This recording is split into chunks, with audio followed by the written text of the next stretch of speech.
Everyone, I'm going to show you how to assign homework using Sight Reading Factory in a way that motivates all of your students to be successful and minimizes your workload. So let's get started. We are going to go to assignments, and these are the assignments that I give for my mixed choir, treble choir, 7th and 8th grade choir. These are real assignments, but I'm going to create a new assignment. So here's my new assignment. I'm going to pick it for my mixed choir. I'm going to call it number 19 just for fun. So in here, I tell the students what they need to know. If you complete 10 attempts or score 76% or higher, you will receive a score of 100%. I think if a student is willing to at least make the effort, make 10 attempts, they deserve a perfect score. Or if they score 76% or higher, because if you hear somebody sight read at, let's say, 80%, you know they can read. That's good reading. So between that and the fact that it is auto scoring, it allows for inconsistencies in grading.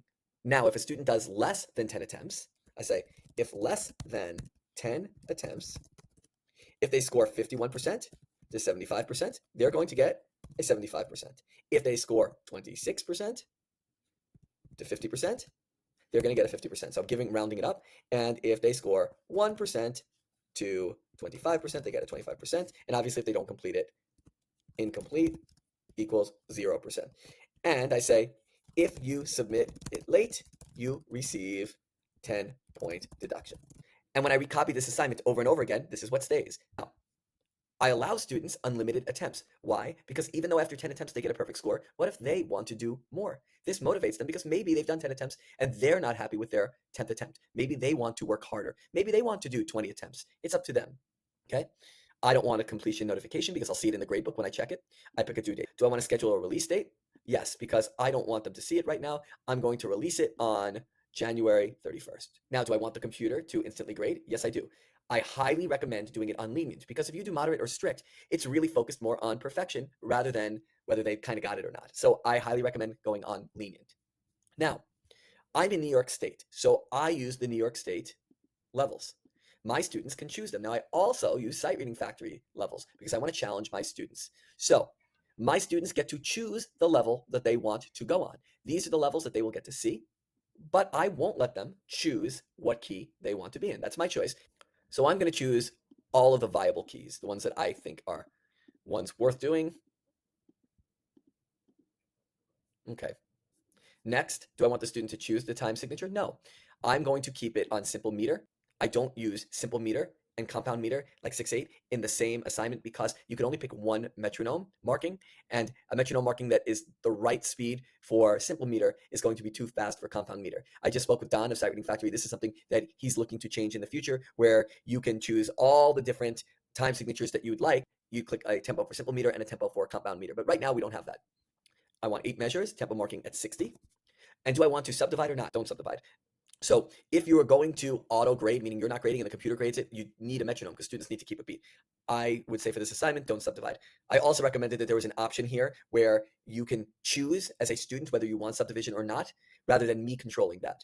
Because right now, all of my students can't subdivide, and maybe some of them need that. Okay. Do I want the cursor? I want the cursor to move on every beat, not on every note. I could choose if I want letter names, pitch names, solfege. I don't do that, and we're not doing minor. And I don't care about measure numbers. It's only 8 measures long. I hit save, and it's done. Now, do I want to try the assignment, right? So I could try it. Here it is. I'm ready to try the assignment.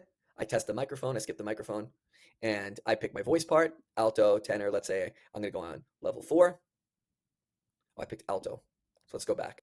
I'm going to go for, to ensure auto assessment works correctly, let's test your device. So it's checking to make sure this works.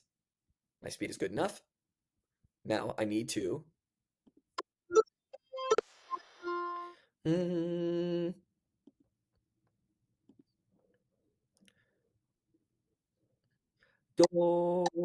re, do, sol, fa, mi, re, do, ti, la, sol, la, ti, do, re, do.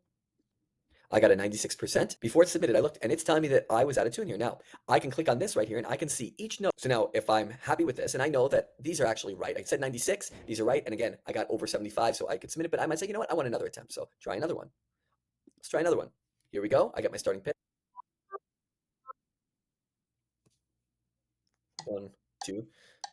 Do, mi, sol, la, la, sol, fa, mi, re, do, re, mi, fa, sol, la, ti, do, ti, la, sol, fa, mi, re, do. See how I did? Wrong note. And again, we know that that one, I was just out of tune. I'm not trying to sing perfectly. I'm not concerned with that. But there's my score. And then I hit submit, right? So now you got to feel for that. Abandon, let's abandon. Now, here are my assignments. Here's the one I just created. Now I want to do the same thing again. I hit duplicate. Who do I want it for? Do I want it for mixed choir? Sure. I call it number 20. Same instructions. Here they are.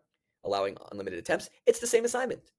There's no reason to change it. I can do this over and over and over again. Just create another assignment that's exactly the same. So you saw, I created the assignment, I duplicated it, and then it shows up in the gradebook. Once the students submit the assignment, it's auto-graded, and then it's up to you to just bump up their grade to 100, 75, 50, 25. It's that simple. If they did 10 attempts, you're done, 100. If they got an 80, done, 100. If they got under a 76% and they did less than 10 attempts, you may want to listen to it and see if there's a grading error just to make sure the student gets what they actually deserve. So in terms of grading, you can grade 100 assignments in one period, maybe even more than that. So that's how simple it is to create assignments. So you can create one assignment and click multiple classes and just duplicate the assignment over and over and over and over again. And with that, the students could still choose the level that's appropriate to them. They could be guaranteed a good score. You could give them unlimited attempts, which could motivate them to want to try harder and also motivate them to choose a higher level because they know they're still going to earn that perfect score. Now, if you are interested in trying out Sight Reading Factory, it is really inexpensive. It costs about $36 for a teacher subscription and as little as $2 per student for the year if you're buying in bulk. And if you're not buying in bulk, it's $4 per student. Compare that to a textbook. And one more thing, if you use my code Choral Clarity at checkout, you save 10%, and it helps me as well. So if you have any questions, comment in the thread, and I'd be happy to answer them.